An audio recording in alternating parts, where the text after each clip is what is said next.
Hello class 8. Today we are going to study chapter 3 synthetic fiber and plastic. In earlier classes in class 6th and 7th we have studied natural fibers like wool, cotton, jute, silk जो हमें plant या animal से obtain होते हैं.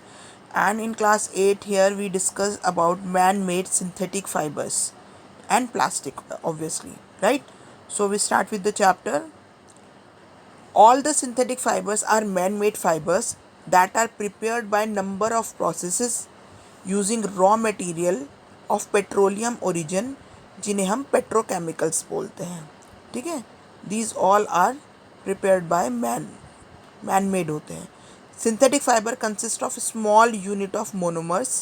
Small units जिन्हें monomers बोलते हैं उनसे ये consist होते हैं and these monomers combine to form larger unit जिसे हम polymer बोलते हैं. मोनो वैसे भी वन को बोलते हैं एंड पॉली मीन्स मैनी होता है. तो जो monomers combine to form polymers. ठीक है.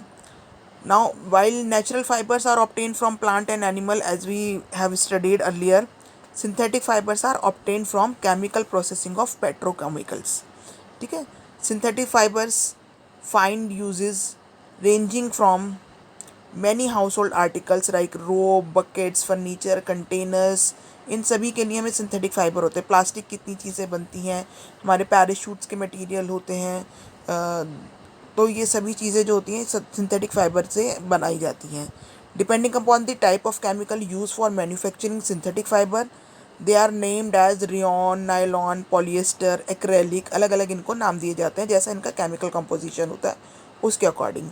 The different type of fiber different from one another in their strength, water absorbing capacity, nature of burning, cost, durability, etc. Right? So now we discuss the types of synthetic fiber. First we take rayons. Rayon fiber. It is made up of cellulose. Rayon जो है वो cellulose से बनता है and obtained from wood pulp. It is use to make containers. Car की जो जो हमारी एसेसरीज होती हैं उनकी जो रेयॉन से बनती हैं. Right. Then comes nylon. Nylon ये भी एक पॉलीमेड प्रोडक्ट है फ्रॉम दी पेट्रोलियम से. जो पेट्रोलियम के जो प्रोडक्ट्स हैं उससे ऑब्टेन होता है. It is light wait, strong and durable होता है. This fabric allows easy evaporation and ड्राइज quickly. Nylon को बेसिकली हम लोग प्रेफर करते हैं क्योंकि ये बहुत जल्दी सूख जाता है. इवेपोरेशन इसमें से बहुत ईजी होता है and it is use in parachute. ठीक है. कॉम्बैट यूनिफॉर्म, टायर्स, वहाँ ये यूज़ होता है. Then comes polyester. Polyester it is a versatile and important man made fibre. ठीक है. It has an outstanding characteristic of resisting wrinkles and spring back into its crisp smooth shape. इसके अंदर wrinkle नहीं पड़ती है. ठीक है. It is strong and soft and it is used in dresses, suits, rainwear, etc. ठीक. Then comes acrylic fibers. Acrylic fibers are similar to that of wool and is used to make sweater, blanket, shawls, etc.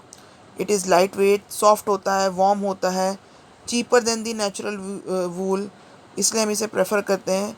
And it is resistant to chemicals, moths and sunlight. Therefore they are widely used nowadays.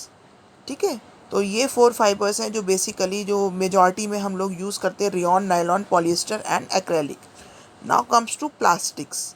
ठीक है. Plastic आप देखते हो आपके घर में कई कितने कंटेनर्स हैं, कितने यूटेंसिल्स हैं जो प्लास्टिक के बने हुए होते हैं. ठीक है. तो like synthetic fibre, plastic is also a polymer. Some plastic have linear arrangement of units and some have cross linked arrangement of units. ठीक है. प्लास्टिक में एग्जांपल आप पॉलीथीन भी ले सकते हैं जिसमें क्रॉस लिंक्ड हमारा अरेंजमेंट होता है यूनिट्स का. ठीक है. And today life without plastic can not be imagine. Be it home और आउटसाइड, प्लास्टिक इज़ एवरीवेयर. तो क्यों हम इसको इतना प्रेफर करते हैं? First we see characteristic of plastics. First characteristic जो होता है नॉन रिएक्टिव होता है. हाँ, इसको असर नहीं होता किसी भी चीज़ के कांटेक्ट में आने से. मोस्टली ना एयर से, ना वाटर से, ना सॉइल से, जो जनरली हमारे मेटल्स को इफेक्ट कर देती हैं। Then comes light, strong and durable, weight में हल्का होता है, स्ट्रॉन्ग होता है, ज़्यादा लंबे समय तक चलता है। Light, strong and durable can be moulded into different shapes and size. ठीक है। Poor conductor of heat and electricity होता है, it does not allow heat and electricity to flow through them. ठीक है। But the waste created by plastic is not environment friendly. On burning plastic बहुत सारी poisonous gas release होती हैं जो environment के लिए, जो हमारी हेल्थ के लिए बहुत ज़्यादा हार्मफुल है। On dumping in the ground they may take years to degenerate नहीं होते। This is because of their non biodegradable nature. We need to use synthetic fiber and plastic in such a manner that we can enjoy their good quality and at the same time minimize the environmental hazards for the living communities. ठीक है। Effects of plastic and on environment, let's discuss that. Natural material like wood and paper are biodegradable.